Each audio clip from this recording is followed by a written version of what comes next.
ازيكم يا شباب؟ عاملين ايه؟ كل سنة وانتم طيبين. النهاردة هنعمل تصميم اول مرة هتشوفوه على القناة عندنا، او هيبقى تصميم شوية يروح للبوستر. يعني مثلا لو في مثلا حد صاحبك عيد ميلاده قرب، ممكن تعمل له تصميم. هوري لك شكله عامل ازاي دلوقتي كهدية ليه.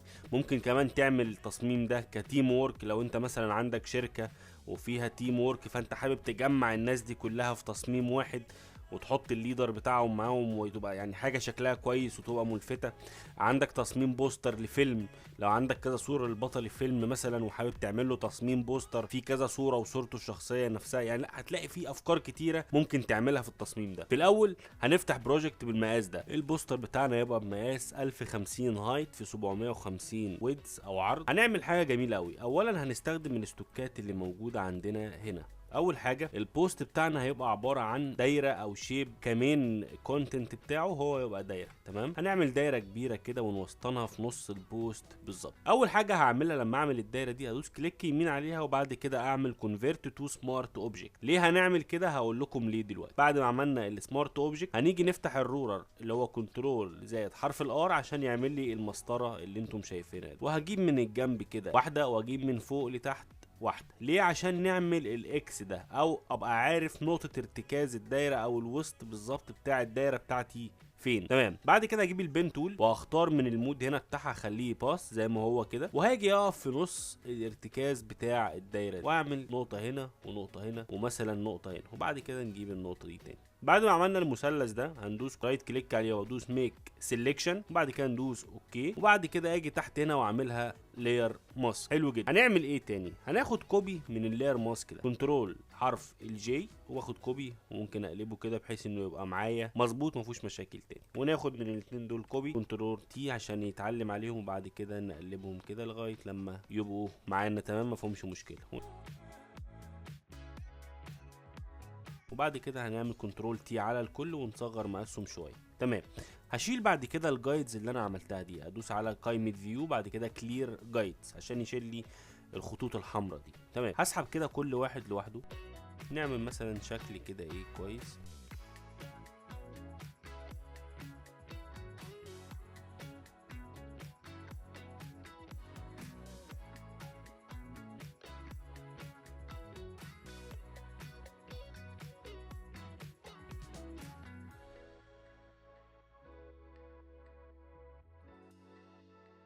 كل ما بتهتم بالتصميم بتاعك بيفرق طبعا في الفاينل بتاعك كشغل يعني. بعد كده هلاقي الصور دي كلها. انا ده الهيرو بتاعي مش هاجي جنب منه دلوقتي. هجيب الصور دي كلها، دي انا نزلتها من على فري باك عادي. انت ممكن طبعا تنزل صور تانية، ولو معاك صورة يعني صور مجموعة صور لشخص واحد يبقى افضل. واجي على الشيب التاني واحط عليه الصورة التانية. بحط الصورة ازاي؟ انا نزلت الصورة مثلا وواقف على الشيب اللي انا عايز احطها عليه، هدوس الت كنترول حرف الجي عشان يعمل لي كليبنج ماسك عليه.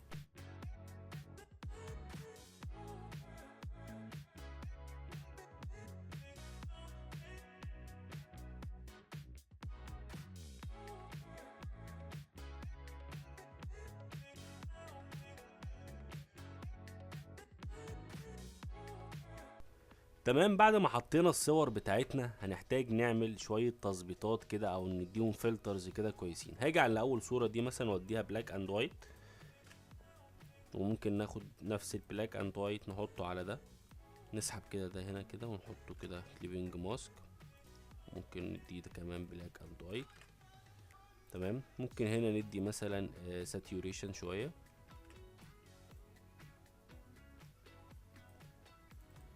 تمام، ممكن ده نديله برضو ساتيوريشن. ممكن هنا ندي مثلا فوتو فلتر كليبنج ماسك، وننزل بالفلتر او باللون اللي احنا شايفينه كويس. مثلا ده مناسب. ممكن ننزل على دي كمان نديها فوتو فلتر. يعني بتبدأ تجمل الشكل زي ما انت عايز. ممكن تحط هنا color لوك اب، تبدأ تلعب بالفلترز زي ما انت شايفها مناسبة. تمام، ايه تاني هنعمله كده؟ هنسحب الهيرو بتاعنا اللي احنا قلنا مش هننزله دلوقتي. هنخلي الهيرو ده فوق خالص كده، نصغر حجمه شوية، ونجيب البنت اللي تحت دي عشان كده مش هتبان. نخليها مثلا هنا كده مثلا، ونرفع الصورة دي معانا.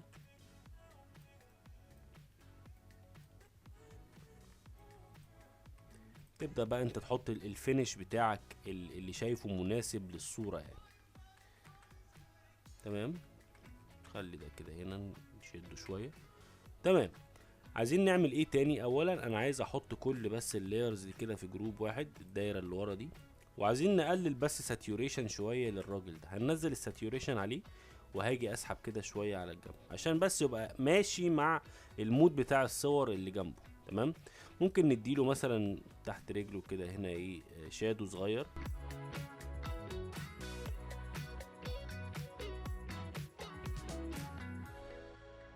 تمام، هنعمل ايه تاني؟ هناخد كل الكلام ده كده كنترول تي. تمام، في حاجة عايز الفت انتباهك ليها، الباك جراوند يستحسن ما تكونش بيضة، يعني ممكن ناخد لون من الوان الجراي دو. بص هتفرق جدا لما تعملها، ده قبل ده بعد. الجراي بيبقى ماشي شويه مع الفلترز اللي احنا حطيناه، طبعا احنا مقللين ساتيوريشن في بعض الصور، فالموضوع يبقى احسن يعني. ممكن هنا البنت دي نديها نغير لها اللوك اب بتاعها، ممكن نخلي ده كده كويس.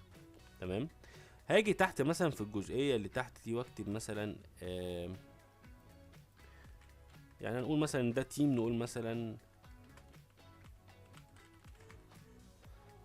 سكسس تيم، وانا بحب. تمام، نجيب ممكن نجيب فونت بتاع بوبنز، ونجيب السيمي بولد.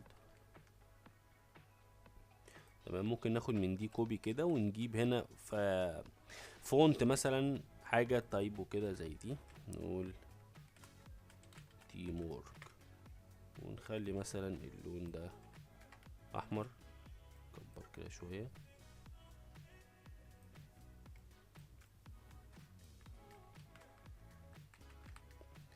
ممكن في الدار نقول مثلا 2024.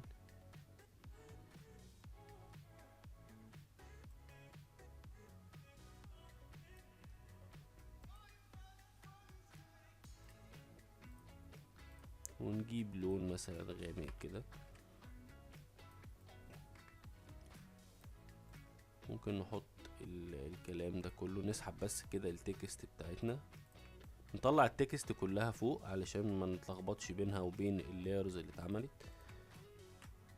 نخلي دي اللايرز. تمام، نخلي 2024 دي كبيرة، وهوريكم هنعمل ممكن نعمل بيها ايه دلوقتي. بعد ما بكبر 2024 دي حاجة جديدة كده ممكن نعملها مع بعض. اجي اقف على التكست نفسها، وبعد كده ادوس convert to shape، وباجي اقف على الدايرة او السليكشن بتاع الدايرة، واقفل الفيل، واخلي الستروك مثلا 1، بحيث تدي الافكت اللي انتم شايفينه ده. ممكن ناخد دول كده كلهم مع بعض ونكبرهم شوية بحيث نقفل النيجاتيف سبيسز دي، ونيجي نعمل هنا بفونت المونتسيرنت، نحط مثلا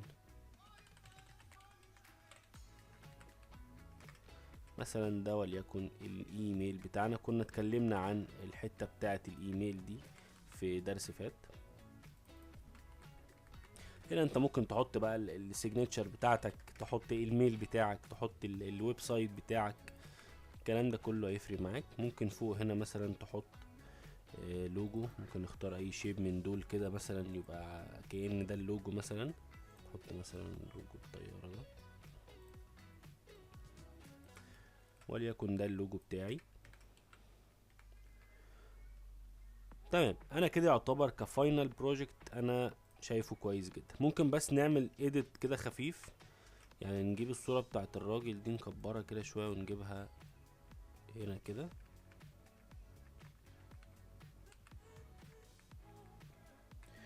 وممكن نعمل ايه كمان، ممكن نجيب البنت دي،